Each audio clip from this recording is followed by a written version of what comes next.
Hi friends, చూడండి మనం మినపగారెలు చాలా క్రిస్పీగా సాఫ్ట్గా సూపర్ టేస్ట్ ఉంటాయండి.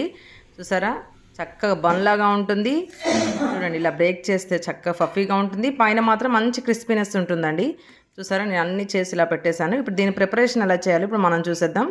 ఒక్కసారి మన ఛానల్లోకి వెళ్ళిపోదాం. చూడండి, నేను ఇప్పుడు మినపప్పు నానబెట్టేశానండి. దీన్ని 7 to 8 అవర్స్ నానాలండి. నైట్ నానబెట్టేసేసుకున్నాను, మార్నింగ్ ప్రిపరేషన్ చేస్తున్నాను నేను. నీట్గా ఇలా వాష్ చేసి పెట్టుకొని ఇప్పుడు మనం దీన్ని గ్రైండర్లో వేసేసుకుందాం. లేదు అన్న మిక్సీలోనే వేసేసుకోవచ్చు అండి, నో ప్రాబ్లం. మిక్సీలో వేసుకున్నప్పుడు నేను ఆల్రెడీ ప్రతిసారి చెప్తున్నా, ఒక చిన్న టిప్ ఏంటంటే 2-3 ఐస్ క్యూబ్స్ వేస్తే మనం మిక్సీలో వేసుకున్నప్పుడు మంచి ఫ్లఫీగా వస్తుందండి. దాంతోపాటు చూసారా, నేను గ్రీన్ చిల్లీ, ఆనియన్, జీరా, జింజర్ వేసి అలా కచ్చాపచ్చ గ్రైండ్ చేసేసుకొని పిండిలో వేసేసుకున్నానండి. గ్రైండర్లో వేసుకుంటే కొంచెం స్మూత్నెస్ వస్తుంది.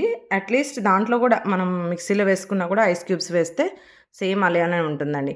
ఇలా మిక్స్ చేసేసుకొని దీనిలో ఒక చిట్కా ఉంది చూడండి. ఇప్పుడు నేను కొంచెం పసుపు వేసాను కదా, పసుపు, టేస్ట్ సరిపడా సాల్ట్ వేసుకొని ఇప్పుడు నేను ఒక 2 టేబుల్ స్పూన్ సూజీ వేసానండి, బొంబాయి రవ్వ.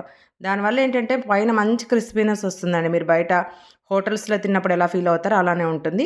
చూసారా, సరే, ఎప్పుడైనా గారె వేసేటప్పుడు ప్రతిసారి మనం కొంచెం వాటర్ డిప్ చేసుకొని వేసుకోవాలండి. చేతికి వాటర్ రాసుకొని వేసుకొని, నేనైతే ఎప్పుడు చేతితోనే వేస్తాను, క్లాత్ పైన అలా ఏం వేయనండి. ఇలా వేసేసాం, అలా టక్కన ఆయిల్లో వేసేసేయడమే. చూసారా, చాలా పెద్ద పెద్ద గారెలు సూపర్ ఉన్నాయండి. మంచి కలర్ఫుల్గా ఉంటాయి. కొంచెం పసుపు వేసుకోవటం వల్ల ఏంటంటే మంచి కలర్ వచ్చేస్తుంది అన్నట్టు. చూసారా, మన గారెలు రెడీ అయిపోయాయండి. మన బ్రేక్ఫాస్ట్ రెడీ అయింది. దీన్ని మనం అల్లం చట్నీతో కానీ, లేదు అంటే పల్లీల చట్నీతో తిన్నా కూడా సూపర్ టేస్ట్ ఉంటుందండి. చూసారా ఎంత బాగుందో అండి. మీరు కూడా ఇలానే ట్రై చేయండి. ఇలా అప్పుడప్పుడు అకేషనల్గా పిల్లలకి పెట్టడం వల్ల కూడా కొంచెం స్ట్రాంగ్గా ఉంటారండి.